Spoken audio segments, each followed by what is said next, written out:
अस्सलाम वालेकुम दोस्तों, मैं हूं आफिक। दोस्तों, आज की इस वीडियो में हम ट्रांसफार्मर से रिलेटेड कुछ प्रैक्टिकल क्वेश्चंस के बारे में बात करने वाले हैं। ये वो क्वेश्चंस होंगे जो इंटरव्यू में आमतौर पे पूछे जाते हैं, तो ये वीडियो एंड तक जरूर देखिएगा क्योंकि इसमें ट्रांसफार्मर से रिलेटेड कुछ ऐसे क्वेश्चंस के बारे में मैं बात करने वाला हूँ जो कि इंटरव्यू में आमतौर पर पूछे जाते हैं। तो बिना टाइम वेस्ट किए वीडियो को शुरू करते हैं। दोस्तों, सबसे पहला क्वेश्चन जो इंटरव्यू में पूछा जाता है वो होता है व्हाट इज ट्रांसफार्मर। अब यहाँ पे इंटरव्यूअर सिर्फ ये जानना चाहता है कि आपकी ट्रांसफार्मर से रिलेटेड कितनी जो है वो नॉलेज है, आपको ट्रांसफार्मर से रिलेटेड नॉलेज है भी कि नहीं। तो दोस्तों, ट्रांसफार्मर एक स्टैटिक डिवाइस है जो कि एप्लीकेशन के हिसाब से वोल्टेज को या तो स्टेप अप करता है या तो स्टेप डाउन करता है। अब यहाँ पे स्टैटिक डिवाइस का मतलब है कि उसमें कोई भी मूविंग पार्ट नहीं है। जिस तरह से मोटर में रोटर जो है वो मूविंग पार्ट होता है और स्टेटर जो है वो स्टैटिक पार्ट होता है, उसी तरीके से ट्रांसफार्मर स्टैटिक डिवाइस है जिसमें कोई भी मूविंग पार्ट नहीं होता। दोस्तों, उसके अलावा ट्रांसफार्मर जो है वोल्टेज को या तो स्टेप अप करता है या तो स्टेप डाउन करता है, जिसका कि मैंने आपको पहले ही बताया। लेकिन यहाँ पे मैं फ्रीक्वेंसी की बात नहीं कर रहा।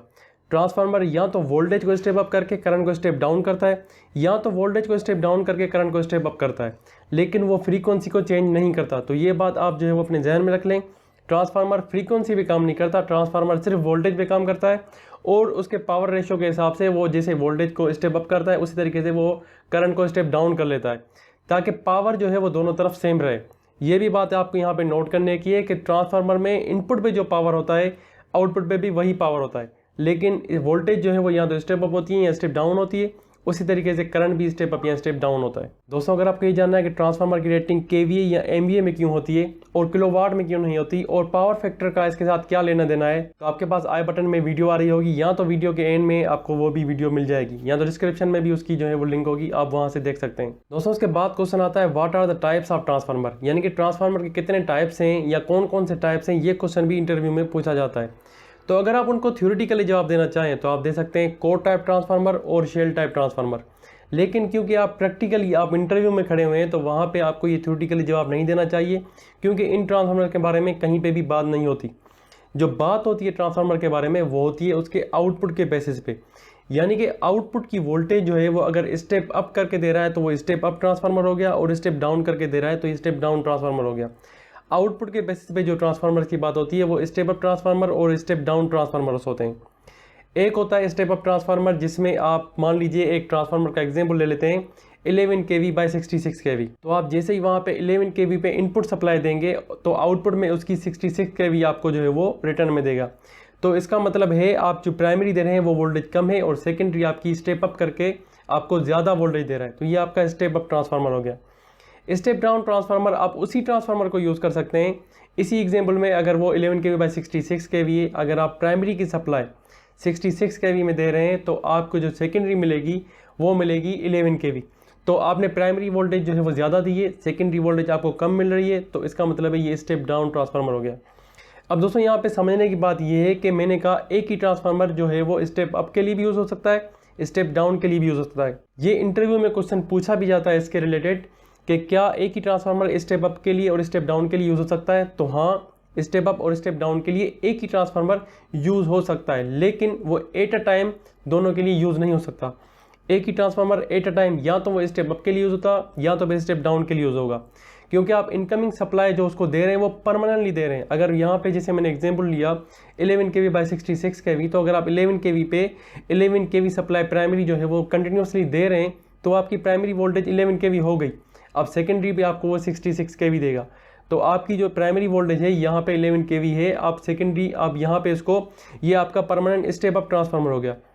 लेकिन अगर इसी ट्रांसफार्मर में आप प्राइमरी सप्लाई जो है 66 kV में दे रहे हैं, 66 kV सप्लाई दे रहे हैं, तो आपका ये परमानेंट स्टेप डाउन ट्रांसफार्मर हो गया, क्योंकि अभी आपने इसको परमानेंट फिक्स यहाँ पे सप्लाई दे दी है और वो आउटपुट में जो है आपको 11 kV ही देगा। अब दोस्तों, टाइप्स में कुछ एक्स्ट्रा टाइप्स भी आ जाते हैं, जैसे एप्लीकेशन के बेसिस पे आप अगर टाइप सेलेक्ट करना चाहें तो वहाँ पे भी दो टाइप्स ऑफ ट्रांसफार्मर्स आ जाते हैं।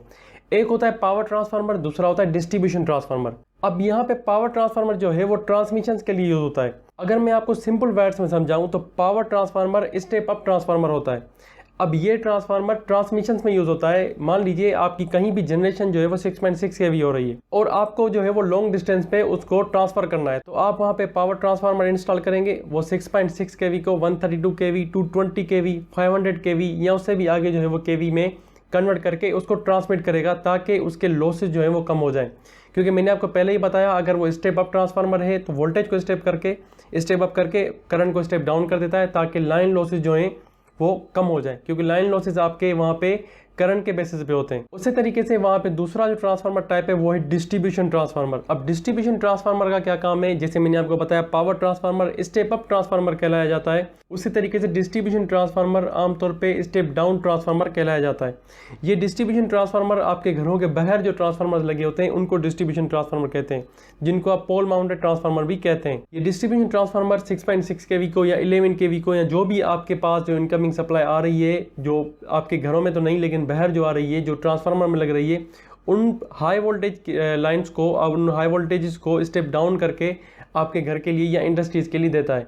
मान लीजिए आपके घर के बाहर जो है वो आमतौर पे 11 kV सप्लाई आती है जो कि ट्रांसफार्मर में लगती है, तो वो ट्रांसफार्मर उस 11 kV को 20 में कन्वर्ट करके या 3 फेज में 415 वोल्ट में कन्वर्ट करके वो आपके घरों को दे रहा होता है। तो ये डिस्ट्रीब्यूशन ट्रांसफार्मर हो गया दोस्तों। उसके बाद बात आ जाती है मेजरमेंट पॉइंट ऑफ व्यू के हिसाब से। अब मेजरमेंट के हिसाब से भी 2 टाइप्स ऑफ ट्रांसफार्मर्स हैं।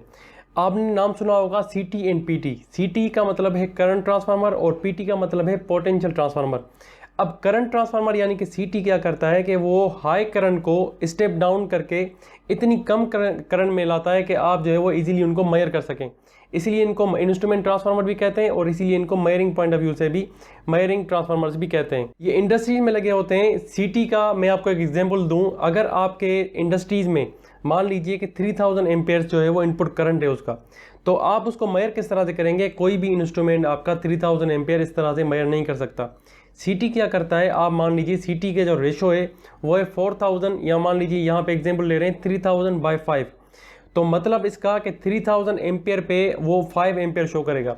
तो 5 एम्पेयर आप उसको इजीली जो है वो मेजर कर सकते हैं। आपकी रिले के लिए भी आसान होगा और आपके मीटर्स के लिए भी आसान होगा उसको मेजर करना।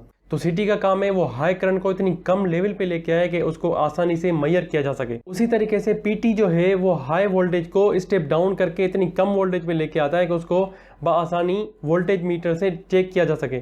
मान लीजिए आपकी इंडस्ट्री में अगर 132 kV चल रही है तो 132 kV को आप आसानी से मेजर नहीं कर सकते कि कितनी kV वहाँ पे चल रही है, कितनी वोल्टेज आ रही है। उसी तरीके से आपके पास इंडस्ट्री में PT लगा होगा जो 132 kV/5 होगा, तो 132 kV को वो 5 जो है वो शो करेगा। अगर आपके पास 132 kV शो हो रही होगी तो वहाँ पे उसको 5 शो करेगा। तो इस तरीके से आप हाई वोल्टेज को स्टेप डाउन करके उस लेवल पे लेके आते हैं कि उसको आम रिलेज भी मेजर कर सकें, आपका जो वोल्ट मीटर है वो भी उसको आसानी से मेजर कर सकें। दोस्तों उसके बाद इंटरव्यू में क्वेश्चन पूछा जाता है आमतौर पे, वो है ट्रांसफार्मर के ऑयल से रिलेटेड, कि ट्रांसफार्मर के ऑयल का नाम क्या है, जो उसमें ऑयल यूज़ होता है उसका फंक्शन क्या है, वो यूज़ क्यों होता है, उस ऑयल का पर्पज़ क्या है ट्रांसफार्मर में। तो दोस्तों जो ट्रांसफार्मर में ऑयल यूज़ होता है उसका नाम है हाइड्रोकार्बन ऑयल, या तो आप उसको मिनरल ऑयल भी कहते हैं। उस ऑयल के पर्पज़ जो है वो बेसिकली 2 पर्पज़ हैं। एक है कि वो कूलिंग प्रोवाइड करता है। आपकी जो केबल है, वहाँ पे जो वाइंडिंग है उस ट्रांसफार्मर जो वाउंड की हुई है वो लोड की वजह से हीट हो जाती है। अब वो हीट आप डिसिपेट कहाँ पे करेंगे? तो वहाँ पे वो हीट जो डिस्ट्रीब्यूशन का काम होता है, जो हीट एक्सचेंज का काम होता है, वहाँ पे ऑयल कर रहा होता है।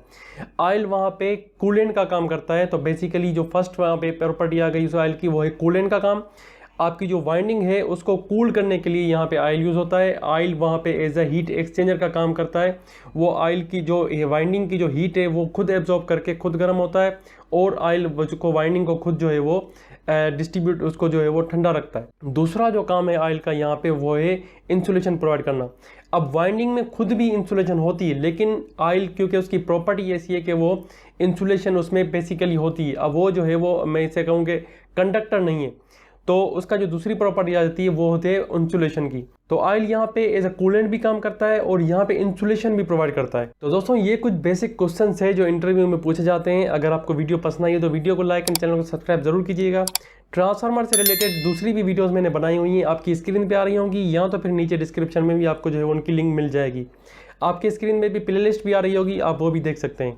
अगर आपने वीडियो को लाइक एंड चैनल को सब्सक्राइब नहीं किया तो चैनल को सब्सक्राइब जरूर कर दीजिए, साथ में बेल आइकन को भी प्रेस कर दें ताकि आपको नोटिफिकेशंस मिलती रहें। Thank you for watching.